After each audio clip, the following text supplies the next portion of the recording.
27টা যুদ্ধে নবী নিজে সেনাপতির দায়িত্ব পালন করে যুদ্ধের কাজ পরিচালনা করেছেন। এর মধ্যে গত 20 তারিখে আমাদের কেন্দ্রীয় মসজিদের আলোচনাতে আমি উহুদের যুদ্ধের দু একটি কথা বলেছিলাম।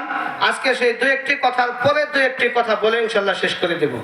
আমরা এ বিষয়ে অবগত আছি, নবী সাল্লাল্লাহু আলাইহি ওয়াসাল্লাম যে সাহাবীদেরকে অপেক্ষা করতে বলছিলেন, ওই সাহাবীরা অপেক্ষা না করে নবীজির আদেশ অতিক্রম করে তারা সেই রাস্তাটা ছেড়ে তারা যুদ্ধের ময়দানে গনিমতের মাল সংগ্রহ করার জন্য চলে আসছে। বলেন ঠিক কিনা? মুসলমানদের বিজয় হবে ঠিক এমন সময় এরা ভাবছে কি যে বিজয় হয়ে গেছে, কিন্তু আসলে চূড়ান্ত বিজয় এখনো আসে নাই। কিন্তু ওই সাহাবীরা দূর থেকে দেখেছে, পাহাড়ের চূড়া থেকে দেখেছে, এই জন্য তারা ভাবছে কি মুসলমানদের বিজয় হয়ে গেছে, আমরা তাড়াতাড়ি যাই যুদ্ধের ময়দানে গনিমতের মালগুলা সংগ্রহ করি। কিন্তু আসলেই কি চূড়ান্ত বিজয় মুসলমানের এখনো আসেনি, তবে বিজয় আসবে আসবে ভাব এমন একটা মুহূর্ত। ঠিক ওই সময় এই সাহাবীরা যখন চলে আসলো, ওই সুড়ঙ্গ দিয়ে একটা দল এসে টার্গেট ছিল শুধু মুহাম্মদ সাল্লাল্লাহু আলাইহি ওয়াসাল্লামকে। চিৎকার দিয়ে বলেন না নাউজুবিল্লাহ। নাউজুবিল্লাহ। টার্গেট কাকে ছিল? যে নবীকে শুধু টার্গেট। ইবনে কিম নামক এক বদমাশ, এক ইহুদি, ওই দলের সেনাপতির দায়িত্ব পালন করে নবীকে টার্গেট করে পাথর নিক্ষেপ করেছে। সবার আগে জোরে বলেন নাউজুবিল্লাহ।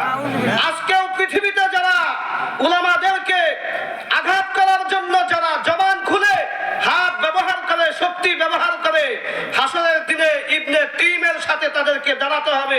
জোরে বলেন ঠিক কিনা? কেননা তার টার্গেট ছিল মুহাম্মদ। বর্তমান থেকে শুরু করে ভবিষ্যৎ প্রজন্মে যারা উলামাদেরকে যারা আঘাত করে কথা বলার চেষ্টা করবে, তাদেরকেও ইবনে কিমের সাথে হাসরের ময়দানে দাঁড়াতে হবে। কেননা ইবনে কিমের টার্গেট ছিল মুহাম্মদ। আল উলামা ওয়ারাসাতুল আম্বিয়া, পৃথিবীতে উলামারা হলো রাসূলের উত্তরসূরি। অতএব এই বিষয় থেকে আল্লাহ আমাদের সবাইকে হেফাজত করেন, বলেন আমিন। ইবনে কিম যখন আঘাত করে, প্রথম পাথর নিক্ষেপ করে নবীজির মাথার উপরে লাগে। সেই দিন নবীর মাথায় টুপি নাই, সেই দিন নবীর মাথায় হেলমেট ছিল লোহার, সেই দিন নবীর মাথায় পাগড়ি ছিল না। কেননা সেদিন তো পাগড়ির দিন কায়েম হবে, টুপির দিন কায়েম হবে।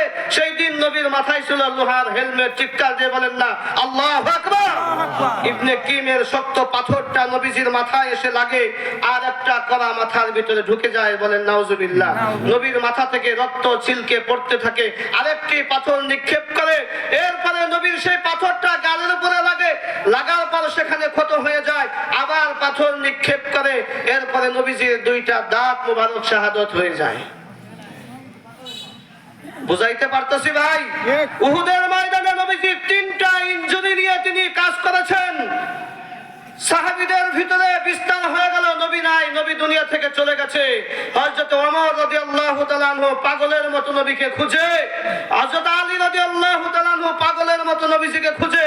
নবী যদি জমিনে না থাকে, এই জমিনে বেঁচে থেকে লাভ কি? বলেন ঠিক কি না? নবী যদি জীবনে না থাকে, পৃথিবীতে না থাকে, আমাদের জীবন বেঁচে থেকে লাভ কি? পাগলের মতো খুঁজতেছে, নবীকে যায় দেখে এক পাশে নবীজি পড়ে আছে। নবীজিকে তুললেন। হযরত দাজ্জাল রাদিয়াল্লাহু তাআলা আনহু সহ শাহাদাত বরণ করেছেন। তারা টার্গেট নিয়েছিলেন জীবন থাকতে নবীকে আঘাত করতে দিব না। বলেন ঠিক কি না? তারা সহ শাহাদাত বরণ করেছেন। ঠিক এই সময় সাহাবা একরাম নবীজির সামনে আসছেন। আসার পরে নবীকে নিয়ে একটু আরামের ব্যবস্থা করেছেন। লোহার হেলমেট গুলা থেকে কড়াগুলা বের করার চেষ্টা করেছেন, বের করেছেন। আর নবীকে বলেছেন, নবী এই জমিনে যারা আপনার শরীরের রক্তকে যারা বের করেছে, আমরা তাদেরকে ধ্বংস করা ছাড়া আমাদের দ্বিতীয় কোনো রাস্তায় আমরা হাঁটবো না। বলেন আল্লাহু আকবার। আল্লাহু আকবার। প্রত্যেকটা সাহাবীর ভিতরে তিক্ত আগুন জ্বলতেছে, আগুন দাউ দাউ করে জ্বলতেছে, নবীর গায়ে আঘাত করছে। আর কাফেরের ভিতরে ফিস্টা হয়ে গেল, মুহাম্মদ মারা গেছে, তারা উল্লাস করতেছে। আর সাহাবা একরাম সেখানে কষ্টে আছে। নবীজি সেখানে সাহাবীদেরকে বললেন, সাহাবীরা শুনো, উহুদের ময়দানে আমার রক্ত ঝরেছে, মানে অল্প কিছুদিনের ভিতরেই তোমরা দেখবা এই উহুদের ময়দান থেকে মুসলমানের বিজয় আসবে, ইসলামের কালেমার পতাকা উত্তীর্ণ হবে। জোরে বলেন ঠিক কি না? অতএব নবী ইসলামের জন্য শাহাদাত বরণ করার তামান্না ছিল, সাহাবা একরামের তামান্না ছিল ইসলাম কায়েম করার জন্য। নবীর গায়ে রক্ত বের করেছেন, নবীর গা থেকে রক্ত বের হয়েছে, নবীর দাঁত মুবারক শাহাদাত বরণ করেছে, বলেন ঠিক কিনা? আমরা ইসলামের জন্য রক্ত দিতে প্রস্তুত থাকবো তো ইনশাআল্লাহ? নারায়ে তাকবীর, নারায়ে তাকবীর। আল কোরআনের আলো, আল হাদিসের আলো, নারায়ে তাকবীর।